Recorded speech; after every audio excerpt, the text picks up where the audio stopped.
I'm actually going to present something that's still a work in progress, and I would even say it's an embryo, not even an infant, so it's very early stages. But I'd like to share it with you, and then if you do see us out on the wards or even using it with students, you'll have some idea of what it is we're trying to do.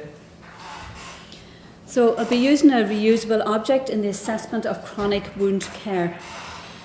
And the issue of chronic wound care came up because looking at the literature, it showed that there were still great deficits on underpinning biological sciences knowledge of nurses when they're trying to carry out a wound. So they had very little of the theory behind the care of a chronic wound in particular. They also seem to be inadequately prepared for the skill of wound care. And at the moment, the skill of wound care is coming under the scope of nursing practice. This has changed in the last 2 decades, where before it mightn't have been so much their remit, but now definitely it's under the remit of student nurses, more senior student nurses and staff nurses. Though we have tissue viability nurses, there's only about 1 in each of our partner hospitals, and they were saying as well that many of the wounds that they're called for to the wards to give advice on, or as the staff would prefer them to actually do the dressing, they would consider that these should come under the remit of the nurses that are on that ward. So it was very much identified by the tissue viability nurses as well that we had an issue, and could we work as a team and deal with this issue of education in wound care. Care is becoming more complex for most of our patients. Patients are living longer, so there's changing demographics with a great increase in age, and most of our chronic wounds are in the elderly, so we will expect the number of chronic wounds to really increase in hospitals, and also definitely increase in primary care, as most of these patients will be seen in primary care, but many of our nurses will be educated for primary care in the future, so we need to start the preparation now. At the moment, we have about 1.5% of our population has a wound at any one point in time, and most of these are chronic ulcers, mostly chronic venous leg ulcers. We've no data of the resource impact for Ireland, but it's about 3 billion a year for the UK. So if we can increase the education and stop wounds going from acute to chronic, we should have a great resource impact for our hospitals. But the biggest impact I would like to have is on our patients themselves, because non-healing wounds impact on mortality, on patient function, and on quality of life. So this is one area I'd like students to be able to aid in. So meeting with the tissue viability nurses, we formed a team, and it was very important to form a clinical and academic team together. I have, in particular, the 2 tissue viability nurses from St Michael's Hospital and the tissue viability nurse from St Vincent's University Hospital became very interested in this and worked very closely with me to develop an educational package. Other members of the team were the reps from the wound care products, and even though some of the literature would query the inclusion of these people as part of an educational team, they do have an ethical remit to their job, and these were checked out. They also have very good educational resources behind them, great expertise, and they're very willing to come in and be part of our educational package. So they form part of the team as well. And when we were forming the team, we decided to base our framework around the Constructivist learning theory. And this is really for active learning for students, that we all believe that we were going to be more than just educators. We wanted to be facilitators, that the students that we were aiming at had quite a lot of experience already behind them, and we wanted the students, the information to come from the students and the learning to be deeper. As a first step, we did content mapping. So we looked at the curriculum of what students were getting from stage 1 to 4, and we looked at what was applicable for wound care. And we identified a number of areas that were already taught. So students in first year would have been taught the basics of the skin and of hygiene. They did the aseptic technique, they did pressure, the development of pressure ulcers, they did infection control. So there was a number of areas already covered, and we wanted to build on what students already had. So it was important to look through the stages and do our content mapping. We then wanted to see where would we place this educational package, and we decided that third year, stage 3, might be the best year for these students.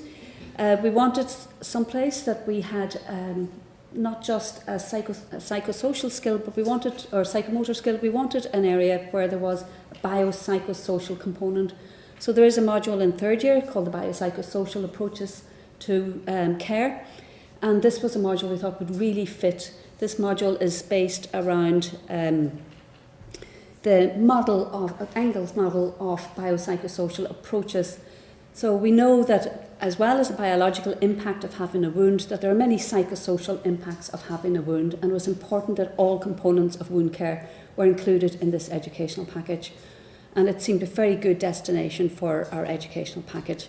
So it was possible to bring in a number of hours into this module, and that's where we've placed it in third year in second semester. We also wanted to look at the learning styles of our students, because if you can match the learning styles and the teaching strategies, you have a much higher likelihood of reaching your learning outcomes for that modules, and the students will have a much more enjoyable time. We used the VARC inventory for this, so every student that was enlisting on the module was asked to complete the VARC. It's an online inventory tool. V is for visual, auditory, oral, reading and writing, and kinesthetic. So these are preferences or learning preferences, the styles that students like to learn by.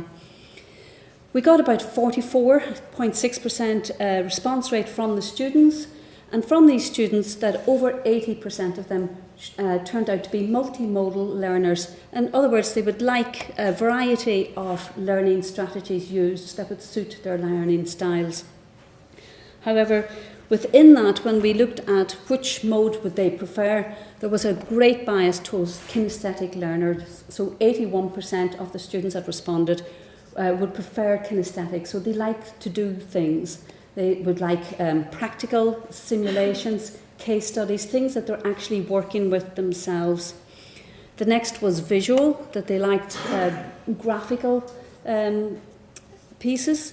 The least liked was reading and writing. So that had something to say for any lectures that we were doing or notes that we were giving out, that this was the least liked preference for these students for learning. So once we had looked at these 4 areas, we decided then to come together and do this wound care educational package. So we knew that we would have to put the underlying biological sciences in there, the theory, but we also put underlying psychosocial theory in, and we wanted to have the practical component, and that this would meet the students' needs. So we had 5 hours of theory in total, but it wasn't just didactic theory. We changed the type of classes.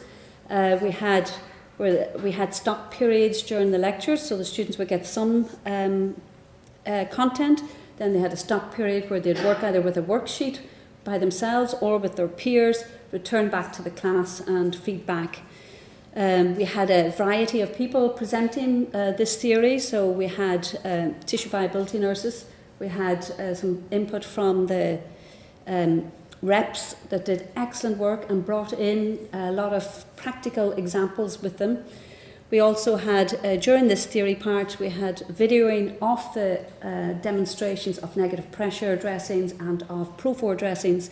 And these videos were then put up online so the students could access at any time as part of the module if they wanted to go back over what exactly was said. In the practical aspect, we put in a 1.5 hour practical for every student. So this meant we needed a good team to help with the wound care workshop itself. So I'd like to acknowledge that we had plenty of help from academic staff that were interested. And again, it was important to get people that put themselves forward because they have to be enthusiastic for the skill that they're teaching. It comes across very clearly. We also wanted people that were willing to be facilitators and not just, just presenting the information. So we had a couple of sessions where the people that volunteered to be part of the team went through all that was taught in classes. So there was a repository of all the information that was given to the students, and also the tissue viability nurses set up sessions for anyone that wanted to come down and update their skills if they didn't feel up to date themselves. Okay, thank you. So we had the practicum for the workshops. We developed little scenarios, and the students really enjoyed these. So we did the 3 most common type of wounds: chronic wounds, a chronic venous ulcer, diabetic leg ulcers, diabetic foot ulcers, and pressure ulcers. And we had little scenarios. So each group of students that came in, there were 6 to 8 around a bed with a case in the bed. One of the students became the patient, and they were given a patient card, exactly who they were to be. And the facilitator then got the students to start things like, what kind of questions. So it was trying to do it holistically. So the students had to ask this patient and try to find out what wound this patient might have, what were the predisposing factors, intrinsic and extrinsic factors, and eventually get as far as undressing the leg. And under the dressing, there would be either an image of the actual wound, or we had a couple of sticky-on leg ulcers, and some very good practical things to make it much more worthwhile for the students. And then the students assessed the actual wound bed and the surrounding skin, and they had very clear guidelines and really, really enjoyed it. They had 35 minutes at each scenario and rotated around the 3 scenarios. However, when we were trying to do the scenarios, we realised there were very few actual images and videos that would help us let students see wounds being actually dressed in practice. In 35 minutes, we couldn't allow every student to be doing a dressing of a wound, and actually you really needed a patient so they could get it done properly. They have done aseptic technique, so it wasn't just the actual use of a dressing pack and the forceps, but we really would have liked them to see different types of wounds. And that's what led us to developing the RLO, the reusable learning objects, because we realised there weren't the images or real simulations out there for us. So an RLO, these are evaluations from the students, and this was just from this week's or last Wednesday. And again, they helped us very much in developing our RLOs, because it's the same type of comments came last year. I thought the workshop was very helpful, as applying the lecture content into a lab helped me retain information better. Students definitely need to have attended the lectures in wound care to fully benefit from the workshop, and this was because we're saying the workshop was not us giving them the information, it was definitely to come from them. So they found they had to know the actual content that we did in advance before they came to the workshop. I liked that all students got to participate rather than just listen. I found the workshops were very helpful. It was great to link up the physiology and psychology in the clinical setting. It was interesting, as I had little knowledge before. Because the workshop was so interactive, I learned a lot more, and the time passed really fast. Very important for the students, and appreciated the ability to just talk out what we already understood about wound care and link new knowledge back to our experience from placement.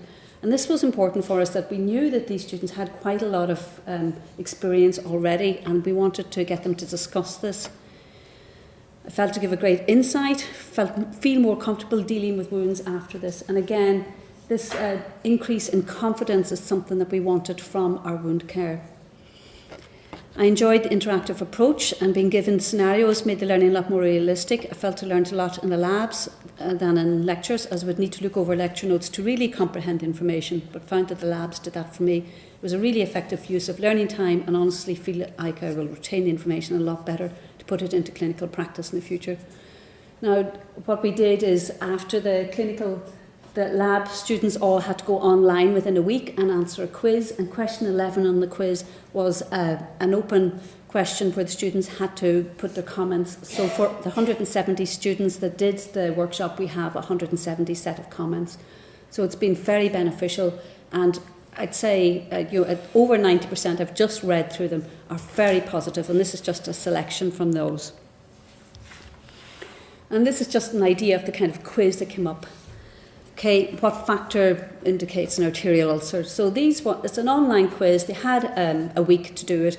It was very much based on the lectures and on some of the practical stuff. So as they went down, there were some images and things that we would have done in the workshop that they would have to identify. So the reusable learning object is actually a pre-developed digital learning activity. It can be integrated into modules. Each RLO is small in size, highly visual, it has learning outcomes and sufficient content, and it usually contains an assessment component. So after we did this last year, the theory and the clinical, we then went off and decided to do this learning object. Now to do it, we had to go down to the wards, and we got a full ethical approval, and we've been down in the wards videoing the tissue viability nurses dressing different wounds. So we were split the wound technique down into how do you assess the size and breadth of a wound, how do you undress an adherent wound, how do you clean a wound. So it was all small video clips or images, or we could use clips from the internet wherever it was feasible. So I'll just give you an idea of what it's like. So as I said, it's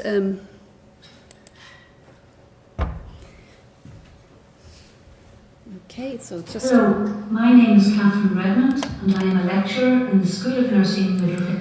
Okay, so it starts off, I'm very clear what it is that's going to be shown in this clip. So we have a small section. This one is just dealing with chronic venous leg ulcers. So I tell them what it is and what it is not. So by the end of this session, you will learn how to perform a determination of the condition of the wound bed and surrounding skin. Okay. To begin, can you recall what is the definition of a venous leg ulcer? So it's important that it's interactive, allowing the students to be able to put in, so they write their own answer and then it's put up. There's also things like...